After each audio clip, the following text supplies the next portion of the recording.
Hello there again. This is my second day of chemo, and I thought I'd drop in to say a little bit about how I'm feeling today, and then answer a question that I was asked, which is, what is my journey here? What's that been like? Why have I chosen HSCT?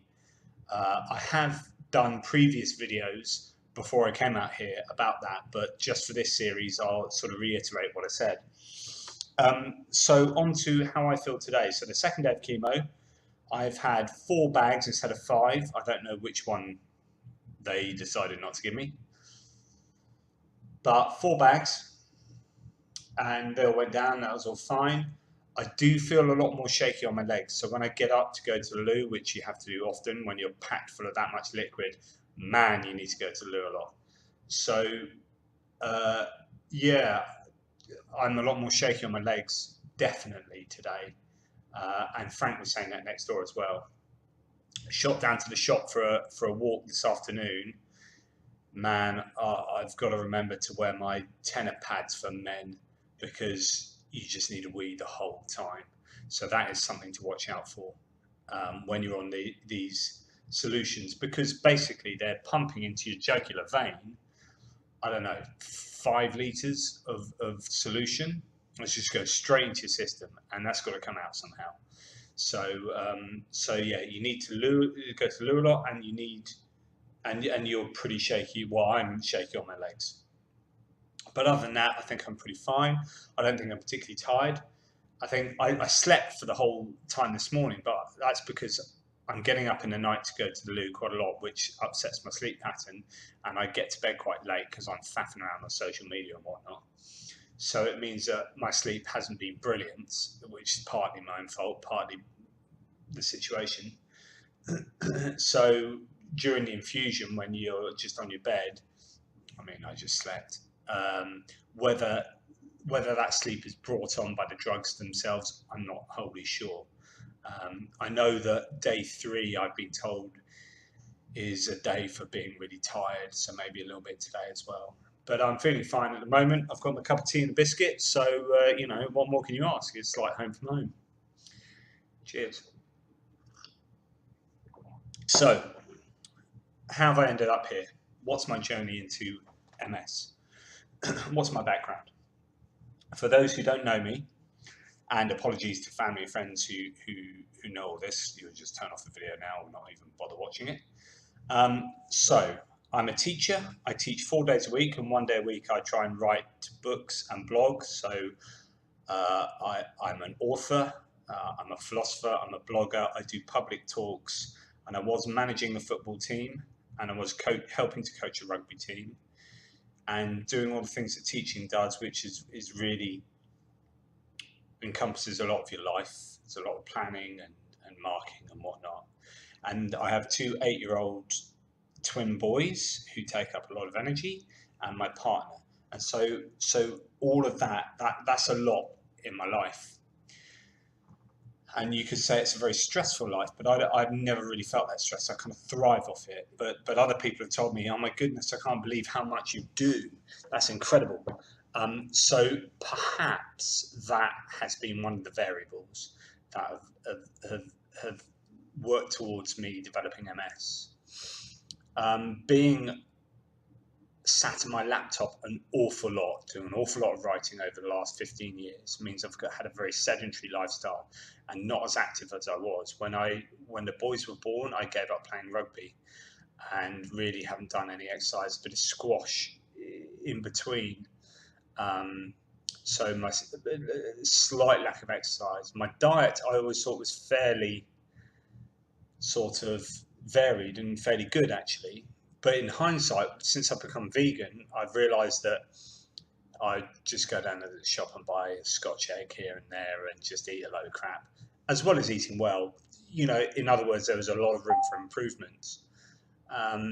Vitamin D deficiency, I probably wasn't getting enough sunlight from being inside on my laptop all the time. And all these variables that we all know about that contribute to MS were almost certainly contributing to my development of MS. Plus, obviously, I must have a genetic deficiency somewhere that makes me susceptible to these triggers.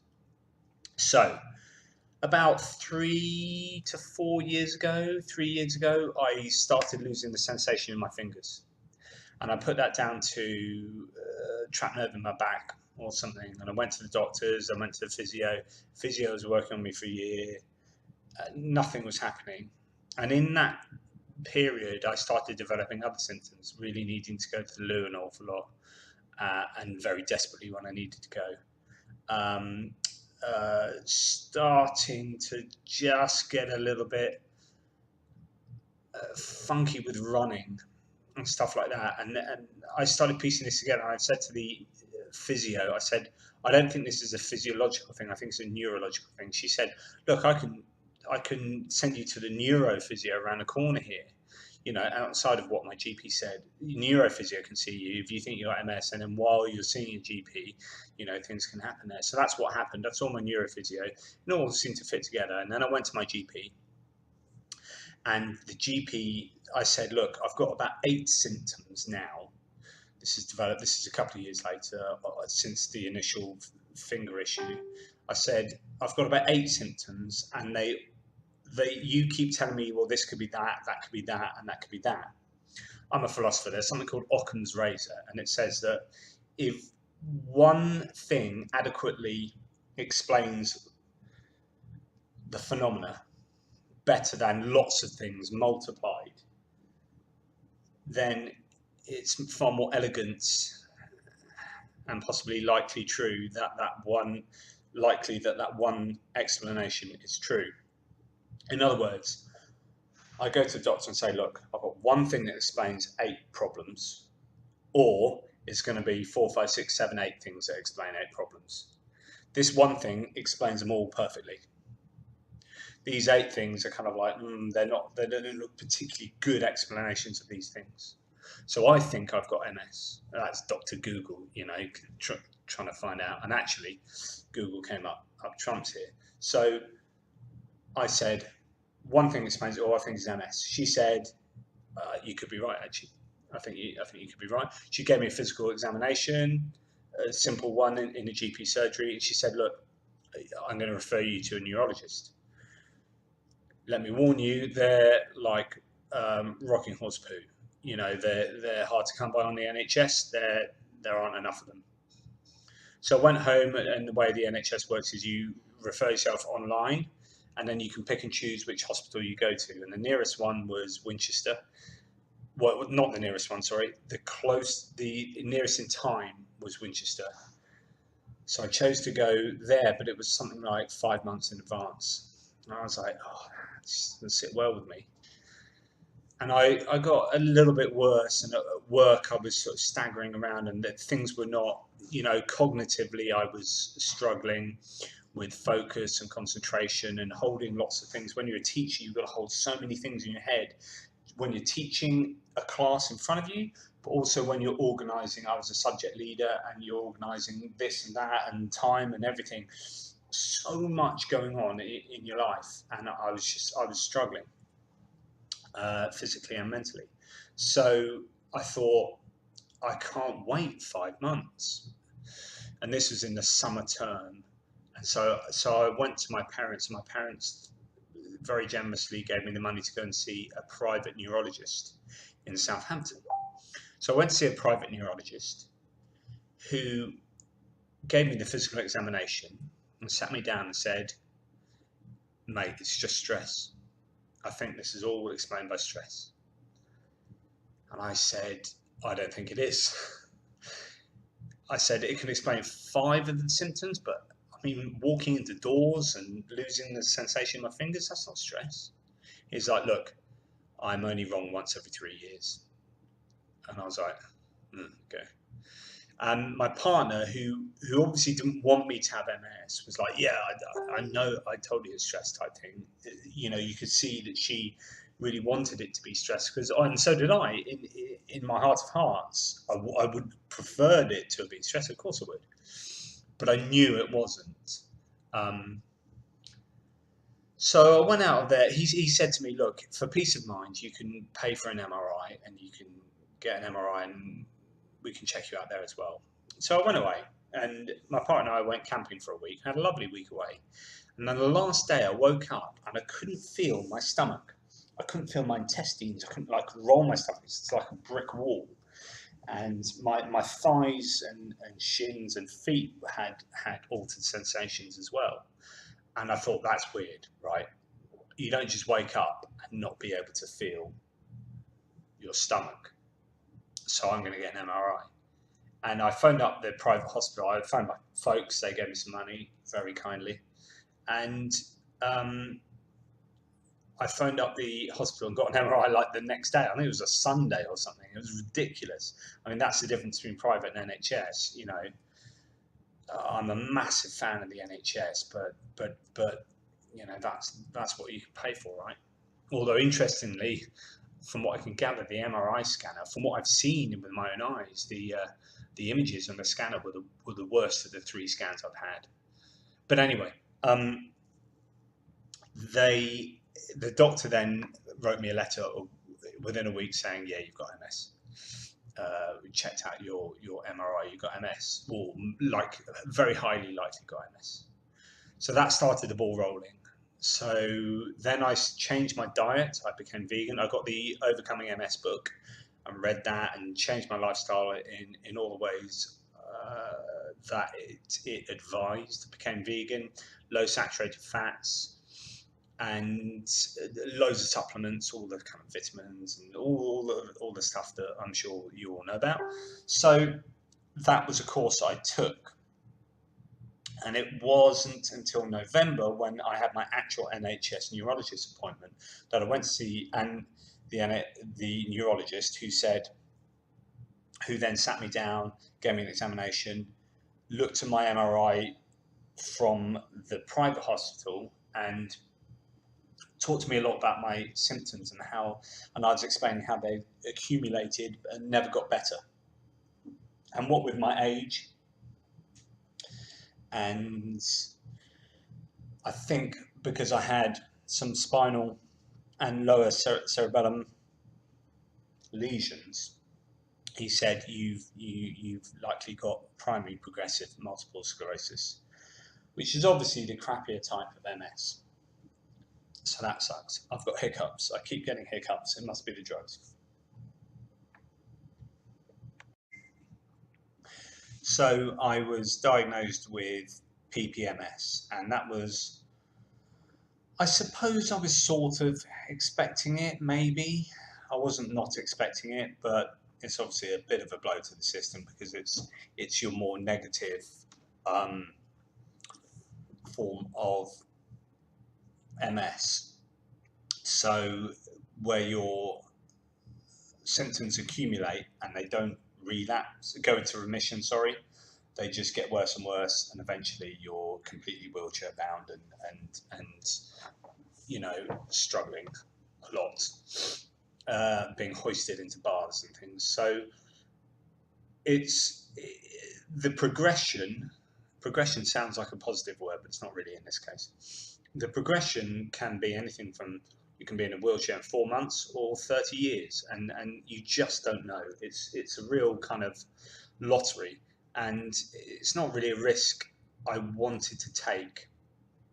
And most of all, I didn't want to be a burden on my partner and my family and extended family, because at the end of the day, if I'm getting progressively more ill, the people who have to pick up the pieces are my partner, mainly. You know, I don't want her taking care of my personal hygiene. I don't want her moving me when I'm completely wheelchair bound, and I don't want her life being completely compromised by my illness. And it's just completely unfair. It's not what she signed up for. And on the NHS in Britain, there are no drugs available for primary progressive. You can take simvastatin, which is a statin that you can get on trial, but you can get it off your GP if you get a letter to them, which can halt progression, 43% chance of halting progression. Slowing down progression. And the problem with disease-modifying drugs in general is that they're like sticking plasters. They treat the symptoms try and slow down a repair, but they don't treat the process that's taking place that causes the damage to your myelin sheath. So without gene therapy, we're not going to sort out the gene defects, right? So the next best thing is a mechanism by which your inflammation takes place. So that is your white blood cells attacking your own myelin sheath and central nervous system. And the DMDs, these disease-modifying drugs, seem to like try and slow that down and help here, and they have loads of side effects, and are basically fairly ineffective. Like the success rates for DMDs are not good. Something like Lemtrada, I believe, is really good in the first year, works really well. By the fourth year, 18% chance of not getting a relapse. So, you know, that's the best one there is, and it tails off completely. So DMDs aren't very good. They're really expensive for any healthcare system. They cost a shed load of money, which is why the healthcare systems are prescribing them, because of drug companies, blah, blah, blah, big pharma, all that stuff. We in these HSCT communities know very well that our treatments are dictated by the big pharmaceutical companies, because they are making billions off these drugs that are fairly ineffective. They only slow down progression if they work at all, and they have huge amounts of side effects. HSCT, on the other hand, gets rid of the cells that are attacking you, just gets rid of them, kills them off, and then replaces them with pristine versions of those cells that don't attack you. And then that can halt progression for 20 years. I mean, we don't really know how long yet, because it's a relatively new technique, but the first woman who had it here in Moscow 20 years ago went from EDSS score, so a disability score, from 6 to 1, and she still won 20 years later. So, and that's anecdotal, but the stats are massively in favour of HSCT. If you look at any of the journals, any of the data that's coming out, the stats are in favour. And I hear a rumour that Dr. Burt in Chicago is just about to bring out some stats that should blow everything out of the water as well. So it's a real no-brainer. If I was running the NHS or any healthcare system, HSCT should be front and centre stage of every treatment pathway. When you go and get diagnosed, your doctor, your neurologist, your hematologist, because half the problem is the hematological thing, so it's a blood thing, not a neurological thing. And I think there's a disconnect between the two departments. So the neurologist is telling you what the neurologist knows about drugs treating neurology, but actually to give it a good go, you've got to do hematological stuff. So all the experts should be saying HSCT, HSCT, HSCT, and it will save the government's packets of money, because I paid £40,000, £40,000 to come and do this. So that's them, and apparently they don't make any money out of this. This isn't a money-making enterprise for this hospital. It's amazing. But if you transfer that back to Britain, maybe it's going to cost a bit more. I know that privately Britain charges £60,000 to do it privately in the hospital in London, but it's not as good as out here. So that is massively cheap for halting progression, because I don't know what the money is, but each person on drugs is worth, like, I don't know, 2 million over 10 years or something like that. It's just crazy money. And with 300 million sufferers worldwide, I mean, that's billions of pounds, billions of dollars. So, and if HSCT works, you don't need drugs afterwards. Job done. So you can see why there's that pushback. So my choice was, do I incur this burden upon my family, and also do I watch my life get get degenerate, which I don't want. Obviously, I don't want that. Or do I do the best thing I can possibly do about it? Now, I've changed diet, I'm on supplements, I'm doing all the things I should be, but that's not going to change things big time. That's going to do a little bit here and there, and it will make me feel, I mean, I'm sure I have benefited from that. I'm absolutely positive. So when I had my second MRI with dyes back in Britain, they said that you've got inactive lesions. My lesions are inactive. Now, the great thing about Russia is they will still do the HSCT even if you have inactive lesions. Because actually progression of, certainly with PPMS, isn't necessarily related to your lesions. They can be inactive, but things are going on at microscopic levels that will cause inflammation and cause you to become more disabled. So, but perhaps my lifestyle changes had made my lesions become inactive and maybe stabilize a bit. I don't know. I like to think so. But coming out here, I had the MRI out here, and they found 11 lesions and not 3 anyway. So I had shed loads more lesions, and down my spine as well, on my neck, which are the problematic ones for my movement.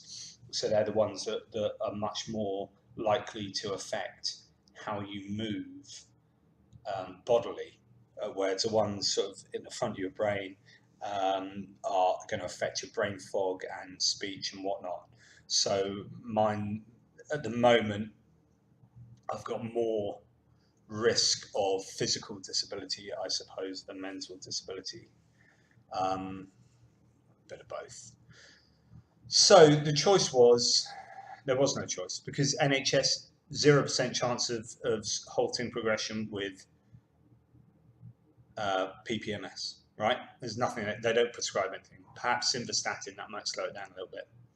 But basically 0% chance, or HSCT with someone with PPMS, about 75 to 85% chance. Someone like me, I like to think I'm fairly low on the scale. I'm hitting it early. Maybe I've got as much as an 85% chance of this working. That'd be amazing. So 85% still sounds like, oh, there's 15, 20% of it not working, but man, 80% compared to 0% is a lot more. It's approximately 80% more.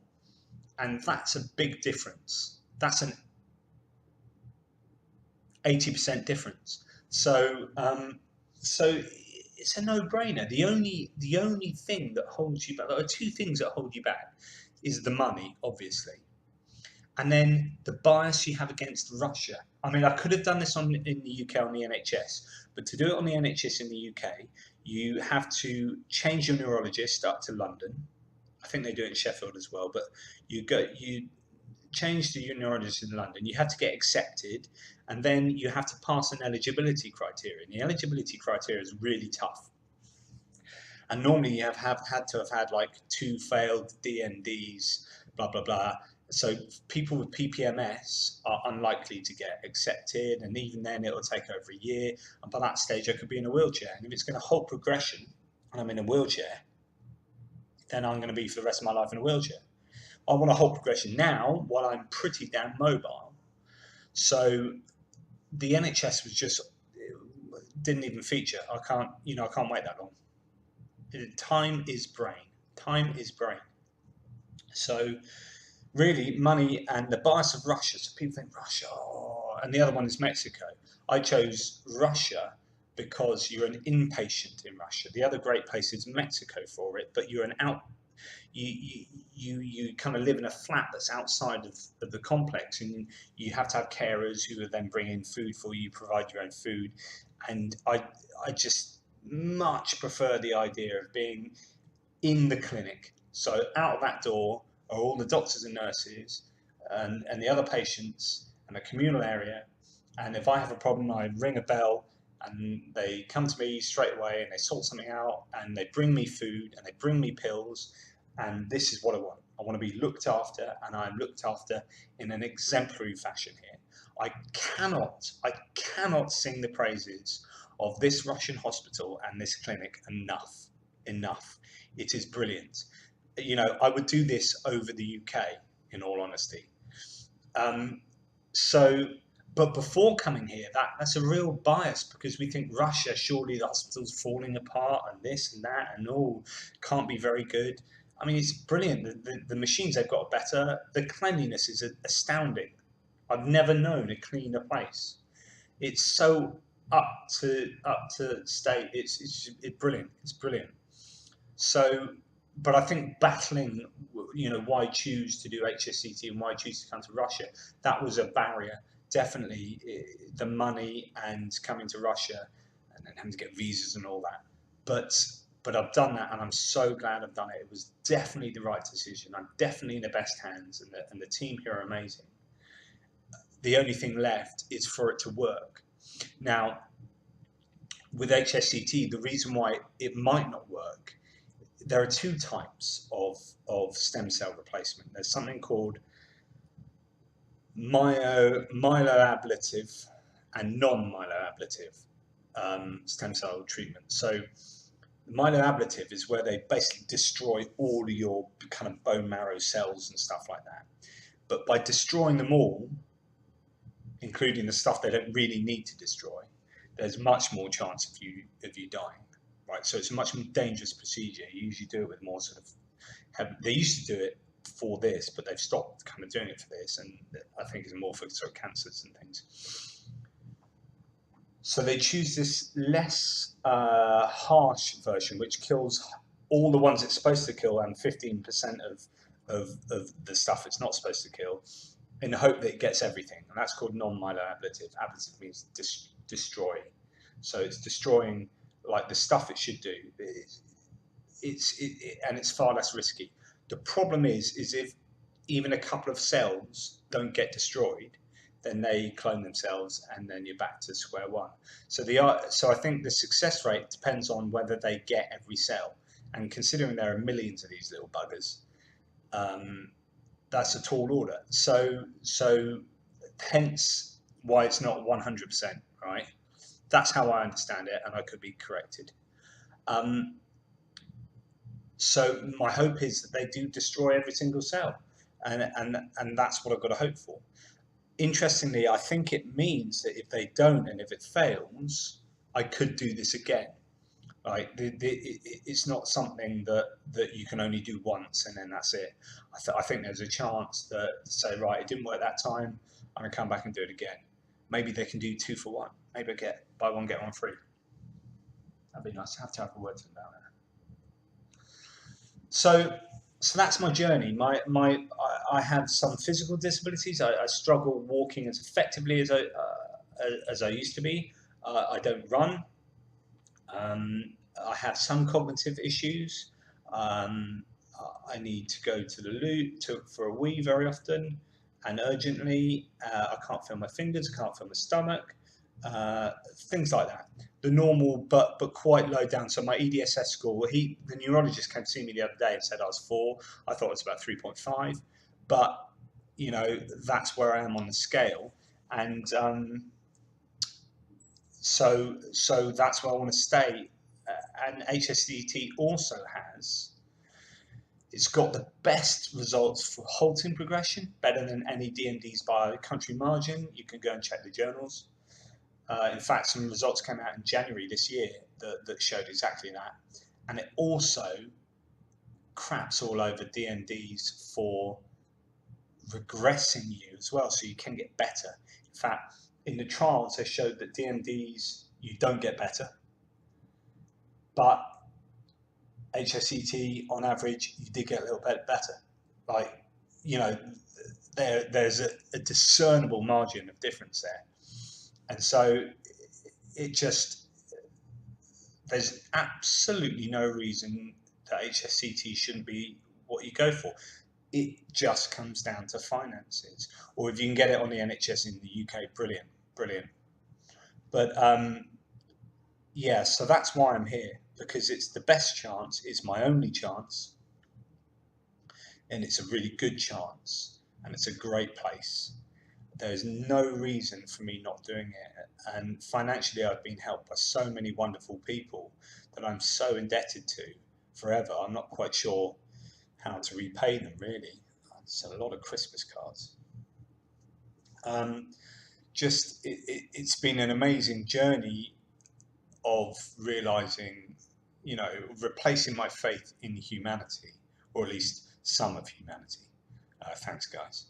And I'm here, and hopefully it will be a success. So that's my story. That's why I chose to come here and do this. I hope I've answered any questions. If you have any other questions about how and why and wherefore, do ask me in the comments. And hopefully this has been useful. Until next time.